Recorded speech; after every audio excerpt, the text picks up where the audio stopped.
여러분 안녕하십니까? 이충건 방송의 이충건입니다. 오늘은 유대인의 밥상머리 교육에 대해서 말씀을 드리겠습니다. 하버드 대학교의 유대인 학생들에게 유대인이 세계적으로 두각을 나타내는 이유를 물어보면 일반적으로 부모와의 대화와 토론을 꼽습니다. 그 대화와 토론이 가장 빈번하게 이루어지는 곳이 가정의 밥상머리에서부터입니다. 여기서 말하는 밥상머리는 유대인 부모가 밥상 맞은 쪽에 앉아 밥상머리에 앉은 자녀와 함께 예배 드리고 식사를 하면서 교육을 하는 자녀 교육의 현장을 말합니다. 간단히 말하면 밥상머리 교육이라고 하는 것은 가족이 모여서 함께 식사하면서 대화를 통해서 가족 사랑과 인성을 키우는 것입니다. 실제로 밥상머리 대화의 효과는 전 세계적으로 여러 번 입증된 바가 있습니다. 1980년대 미국 하버드대 캐서린 로스 박사 연구팀은 세 자녀를 둔 83개 가정을 대상으로 2년간 아이들의 언어 습득 능력을 연구했습니다. 결론은 밥상머리 교육의 힘은 크다는 것이었습니다. 연구기간 아이들이 평균적으로 습득한 어휘는 2000여 개가 되는데 이 중 책 읽기를 통해서 얻은 단어는 140여 개인 반면에 가족 식사 중 배운 단어는 1000개가 넘었습니다. 초등학교 진학 후에도 가족 식사 횟수가 많은 아이일수록 학업 성적과 안정감이 높았다고 합니다. 콜롬비아 대학교 카사 연구에 따른다면 가족과 식사를 자주 하는 청소년은 그렇지 않은 청소년에 비해서 부모님과 형제 자매와의 관계가 좋은 것으로 나타났습니다.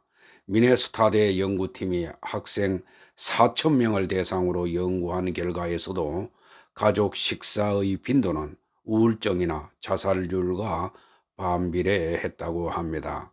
이에 대한 내용은 임지연 씨가 저술한 부모라면 놓쳐서는 안 될 유대인 교육법 제3장에 자세히 설명되어 있습니다. 이 책의 내용과 제가 느낀 점을 보태어서 말씀을 드리겠습니다. 바로 이 책입니다. 유대인의 교육법에 관한 책인데 지난번 유대인의 경제 교육 편에서 잠시 소개를 드렸는데 밥상머리 교육에 대해서는 이 책 제3장에 자세하게 설명되어 있습니다. 밥상머리 교육은 아이들의 건강에도 유익하다고 합니다. 미네소타대 연구에 따른다면 가족과 식사를 많이 하는 아이일수록 과일과 야채 등 칼슘과 섬유질이 풍부한 음식을 더 많이 먹었고 탄산음료나 당분이 들어간 음식의 섭취율이 낮았다고 합니다. 하버드대 의대가 1996년 16,000명의 청소년을 대상으로 식습관을 연구한 결과 가족과 매일 저녁을 먹는 청소년은 그렇지 않은 청소년보다 매일 과일과 야채를 한 끼분 이상을 더 먹었습니다. 반면에 튀김류와 탄산음료의 섭취 비율은 절반밖에 되지 않아 비만 방지에도 큰 효과가 있었다고 합니다. 유대인은 수천 년간 밥상머리 교육을 철저히 지켜왔습니다. 박해로 인해서 학교나 회당에 갈 수 없을 때도 그들은 가정에서 밥상머리 예배를 드리며 정체성을 지켜왔습니다. 아버지는 랍비 역할을 하여 선생 노릇도 한 것입니다. 랍비는 유대교에서 율법학자 또는 존경받는 선생을 일컫는데 성서를 바탕으로 한 유대교의 율법을 가르쳐 후대에 전달하는 역할을 합니다. 유대인은 가급적 저녁 한 끼는 가족과 함께하며 대화와 토론을 즐깁니다. 사정이 여의치 않더라도 이들이 꼭 지키는 것이 있는데 바로 안식일 전야 저녁 식사입니다. 아무리 일이 바빠도 멀리 살아도 이날만큼은 가족들이 한자리에 모여서 서로의 안부를 확인하고 특별한 식사를 나눕니다. 먼저 어머니가 식탁 위에 촛불을 켜고 감사 기도를 드립니다. 이에 아버지가 일주일간 어머니의 노고에 대한 감사 인사를 전하며 아이들을 축복합니다. 이렇게 시작된 식사는 적어도 서너 시간씩 이어집니다. 이들은 탈무드와 토라에 대한 토론부터 사소한 일상까지 시시콜콜 대화를 나눕니다. 루엘 엘 하우는 그의 저서 대화의 기적에서 이렇게 이야기를 했습니다. 즉 몸에 피가 흘러야 한다면 사랑에는 대화가 흘러야 한다. 피가 멈추었을 때 그 몸이 죽기 시작하듯 만약 대화가 멈추어 버린다면 사랑은 죽은 것이다. 이미 죽은 몸은 살리지 못하지만은 대화는 이미 죽은 관계까지 회복할 능력이 있다. 이것이 대화의 기적이라고 이야기를 했습니다. 사랑의 시작은 그 사람의 마음을 알아주고 이해해 주는 것입니다. 유대인 부모는 맛있는 음식과 함께 편안한 대화로 자녀와 단단한 유대의 관계를 맺습니다. 아이가 설사 잘못한 일이 있다고 하더라도 식탁에서는 절대 야단치거나 훈계하지 않는 것을 원칙으로 합니다. 온 가족이 모여 앉은 밥상은 단순히 한 끼를 해결하는 자리가 아니라 영혼을 살찌우는 시간이라 생각하기 때문입니다. 유대인 부모는 밥상에서 많은 대화를 나누기 위해서 노력을 합니다. 식사가 끝나면 어머니는 대화가 끊기지 않도록 달콤한 디저트를 차와 함께 여러 차례 걸쳐 내놓습니다. 이러한 전통 때문에 후식 문화가 발달했고 세계적인 디저트 회사들이 탄생했습니다. 즉 던킨 도너츠의 윌리엄 로젠버그, 허쉬 초콜릿의 밀턴 허쉬, 하겐다즈 아이스크림의 매트 루벤, 베스킨 라빈스의 베스킨과 어빙 라빈스 등이 모두 유대인입니다. 유대인 부모는 달콤한 디저트와 함께 서로에 대한 칭찬과 격려를 잊지 않습니다. 유대인에게 가정은 안식처이자 삶의 균형점입니다. 밖에서 받은 스트레스나 상처는 가족들 간의 따뜻한 대화와 웃음 속에서 사르르 사라지게 됩니다. 유대인은 밥상머리에서 나는 혼자가 아니라 우리라는 돈독함을 느끼고 험한 세상을 헤쳐나갈 용기와 희망을 얻습니다. 아울러 식사 예절을 통해서 예의를 갖추고 배려와 나눔의 의미를 실천할 수 있는 인성을 기릅니다. 유대인의 밥상머리 교육을 타산지석으로 삼아 우리가 할 수 있는 밥상머리 교육 실천 방법은 여러 책에 저술되어 있지만은 이를 정리하면은 다음과 같습니다.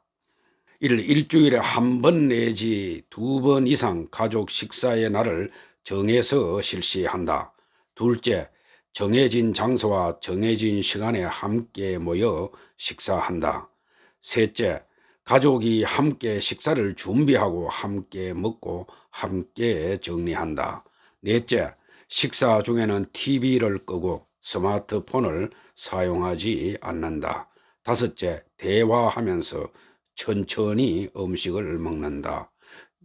여섯째, 하루 겪은 일과를 서로 이야기한다. 일곱째, 어떻게 하면 좋을까라는 식의 열린 질문을 던진다.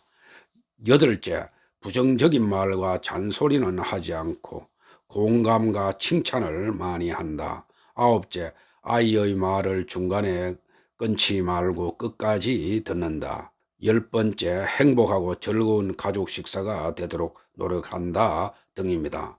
이상의 내용을 참고하고 막막하다고 느낀다면 적어도 일주일에 한 번이라도 가족 식사의 날을 시작해 보길 바랍니다. 명심해야 할 것은 밥상머리는 훈계하는 자리가 아닙니다. 아이들이 말을 할 때는 중간에 끊지 말고 끝까지 들어주는 것이 핵심입니다. 아이들은 부모가 자기 마음을 이해해주고 자기가 하는 말에 공감해 줄 때 아이는 눈에 띄게 성장하는 것입니다. 밥상머리 교육을 잘 하려면 어른들이 먼저 아이들과 대화하는 법부터 배워야 할 것입니다. 대화 소절에는 가벼운 일상 얘기부터 시작하되 단답형 질문보다는 어떻게 하면 좋을까 식의 열린 질문이 좋습니다. 가령 아이에게 오늘 학원은 잘 다녀왔나? 숙제는 다 했고 하는 식의 질문보다는 오늘 학교 끝나고는 무엇을 했니? 요즘 숙제를 열심히 하던데 오늘은 어떤 숙제를 했어? 라고 하는 식의 질문이 더욱 좋습니다. 아이들을 칭찬할 때도 추상적으로 뭉뚱그려 말하는 대신에 구체적으로 얘기해 주는 것이 좋습니다. 요즘 많이 좋아졌어. 오늘 참 잘했어 라고 말하기보다는 요즘 네가 약속 시간을 잘 지켜서 엄마는 참 좋아. 오늘 네가 친구를 잘 도와주는 모습을 보니 정말 멋있고 대견했어 라고 말하는 게 칭찬의 효과가 더 큽니다. 과거 교육부에서 발간한 밥상머리 교육에 관한 효과를 보면은 그림에서 보는 바와 같이 건강한 자녀와 화목한 가정을 만들고 더불어 사는 인성을 기르며 문제 해결 능력이 있는 똑똑한 아이로 키울 수 있다는 것입니다. 우리나라의 밥상머리 교육은 조용히 먹는 것이 좋은 것으로 인식하는 경우가 있는데 이는 잘못된 것입니다. 이는 아마 일본의 식민 통치 시대부터 비롯된 것으로 생각되는데 아주 잘못된 것입니다. 우리나라도 이제 밥상머리 시간은 부모와 아이가 대화를 나누어 지혜를 나누는 자리로 인식해야 할 것입니다. 한 아이를 이 사회의 민주 시민으로 성장시키려면 가정에서 제대로 된 기본 교육이 이루어져야 합니다. 교육은 외부 기관에만 맡겨놓고 가정에서의 역할이 소홀히 한다면 좋은 교육의 목표점에 다다를 수 없을 것입니다. 저는 과거 연구원에 다닐 때 바빠서 야근을 많이 했는데 가족과 함께하는 저녁 식사를 많이 하지 못했습니다. 그렇지만은 아이들이 책임감을 가지고 사회생활을 하는 것을 보면은 고맙고 대견하다는 생각이 들어갑니다. 아무튼 이 방송을 듣는 젊은 부부들은 자녀들과의 밥상머리 교육을 실천하여 자녀들과 소통과 공감을 많이 하기를 바랍니다. 그렇게 하면은 아이들의 사고력과 발표력, 창의력이 한층 더 발전할 것으로 생각합니다. 오늘 방송은 여기서 마치겠습니다. 제 영상이 도움이 되셨으면 동영상 아래 구독과 좋아요를 눌러주시기 바랍니다. 더 좋은 방송으로 보답하겠습니다. 고맙습니다.